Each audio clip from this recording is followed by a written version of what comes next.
stayed relevant for 5 decades in the business.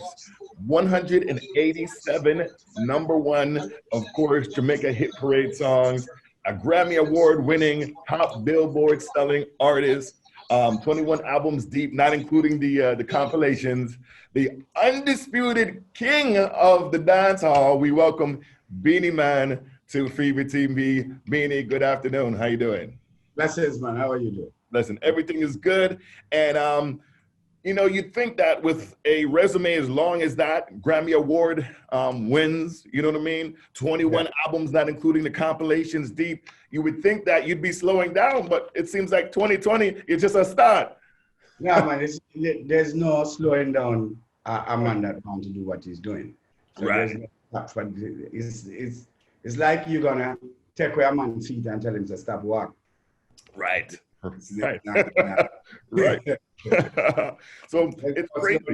More music. More music. Yeah. Of course, a new video on road. How many gal wan wan? All right. So the new video, big things going on with that. Right. So the big buzz on the road.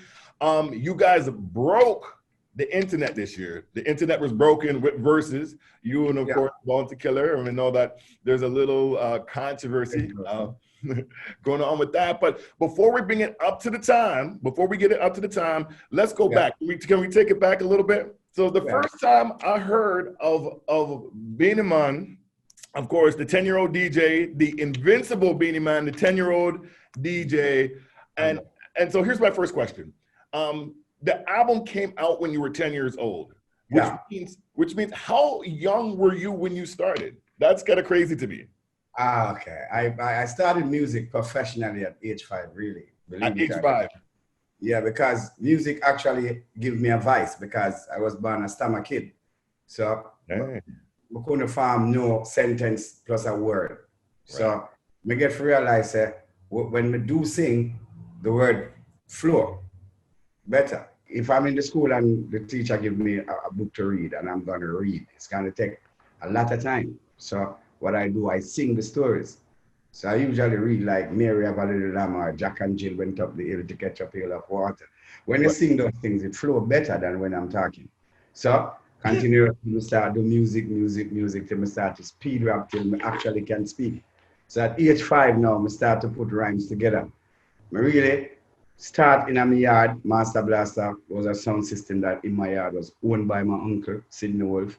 And from there, I learned to ride the beat because everybody did want me to sing because I have a high-pitched voice, but I never liked singing because I never liked the image of a singer because a singer always quiet, always move different. You know, a singer always move different. But means that man me like the tough life, the rough life. So the rough life is the DJ life.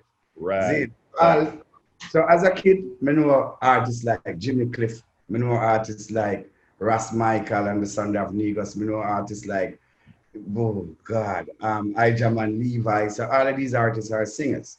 Right. So me used to sing in front of them, but when I go around, me just DJ until my friend them influenced me to just start DJ, and that's where I start really. And so the first song I know is Too Fancy. That happened before or? No, this is after. After I start touch the road like age 7 when I enter taste this for the first time. And then after that I went back because I came second that time and I went back and I got a recording contract with Volcano. But when I went to the studio, it was Danny Dread who was there. And he was the one that recorded Too Fancy and Over the Ocean. So it was a flip side. A side, B side was a Disco 45 at the time. So them call it?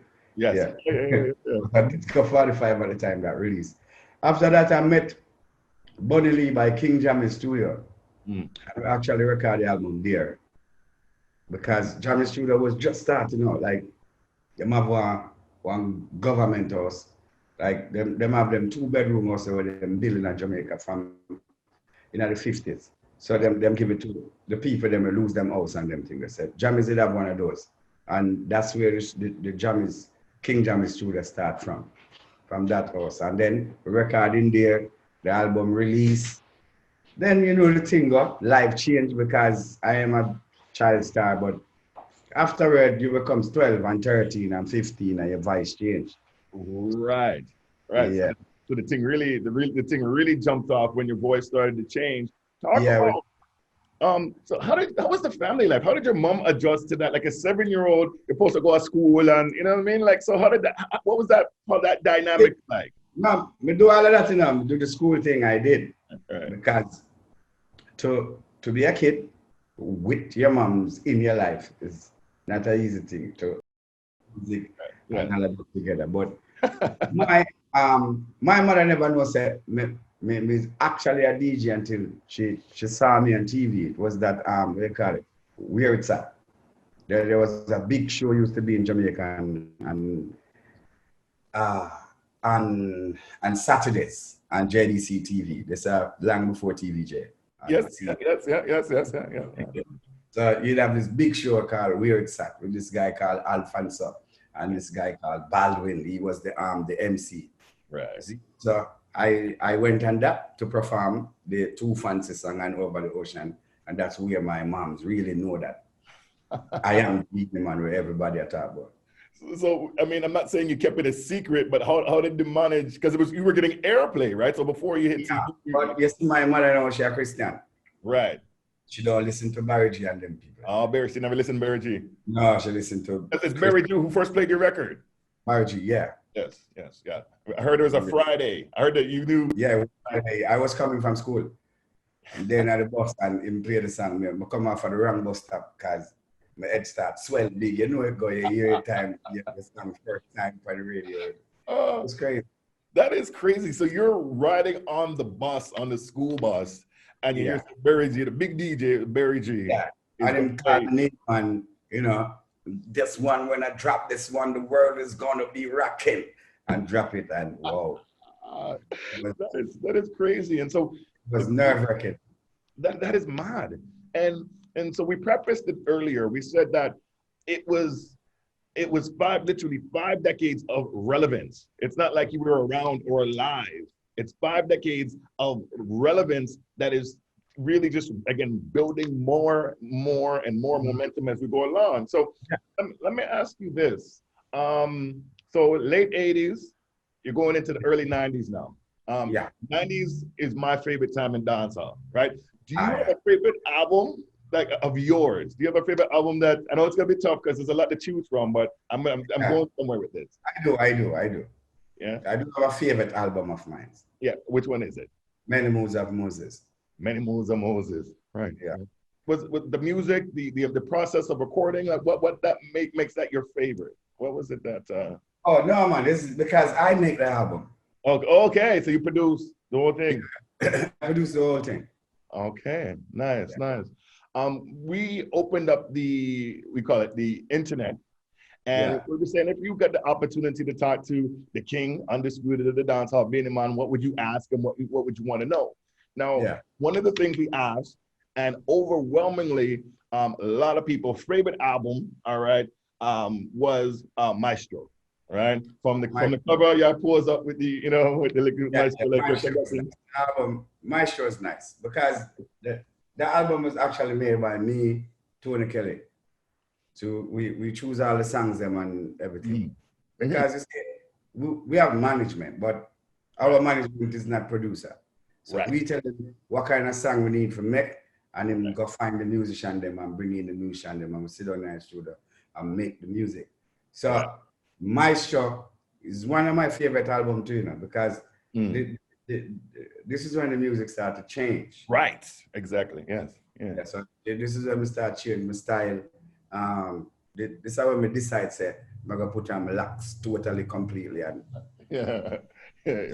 Maestro was the last time I ever get a ear fade. That was the last time I ever tried.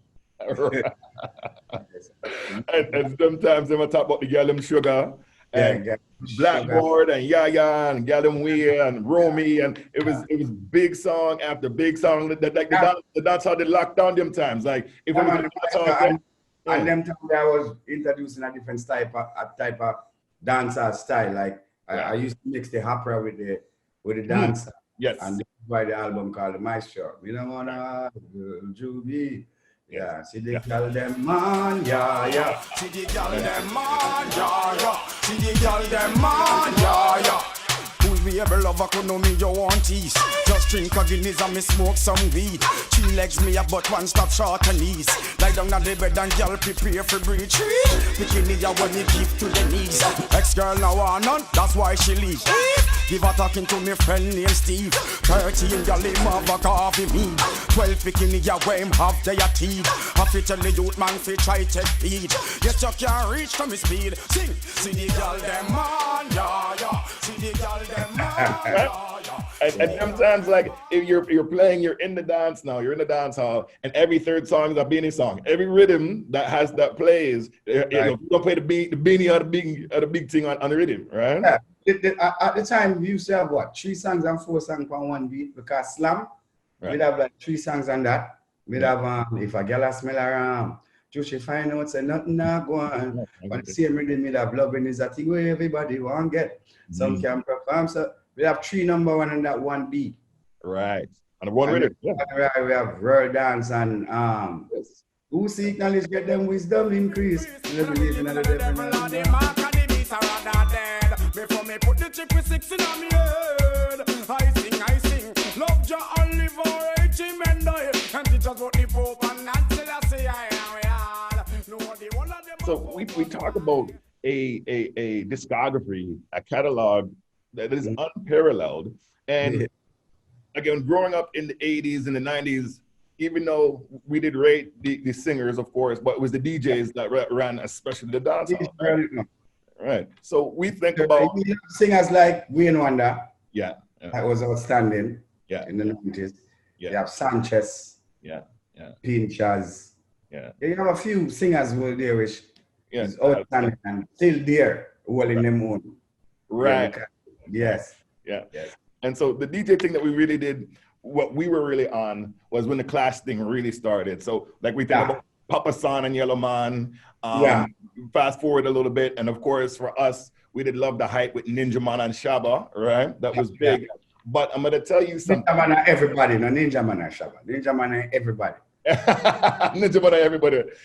Now, Ninja Man was a Clash artist. Yes, right. And Ninja war with Shabba, I'm war with Super Cat, I'm war with Admiral Bailey, I'm war with everybody. Ninja Man and everybody war. I think every year, you know, it's a Ninja Man and somebody ever be at it. Right.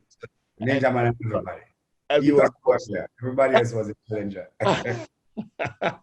So, when we talk about Sting, I love that you brought it up because this is where I'm going right now. Because as fun as you know, the article Ninja was, right? When you and Particular really put up early 90s, that to this day, if you see the views that it has on YouTube. That is one of the first Clash. Because it actually went through. It passed more than 3 songs. Right. Passed more than 3 songs. Right. The third song is fight or battle or sitting. We can't stay up on the stage side of each other and them things. So it's the first completed Clash. Right. On stage. Right. On stage. Backer did still fling after the last part because a lot of people don't watch the whole video, you know, they only watch the YouTube version of the video. Right. But if you watch the original video, back fringing at the last part, because they start get serious now, man start pointing a man face and never like it, is it? Yeah. But then after that, then the year after that, then the year after that, till me decide, say, you know, I'm not gonna do this.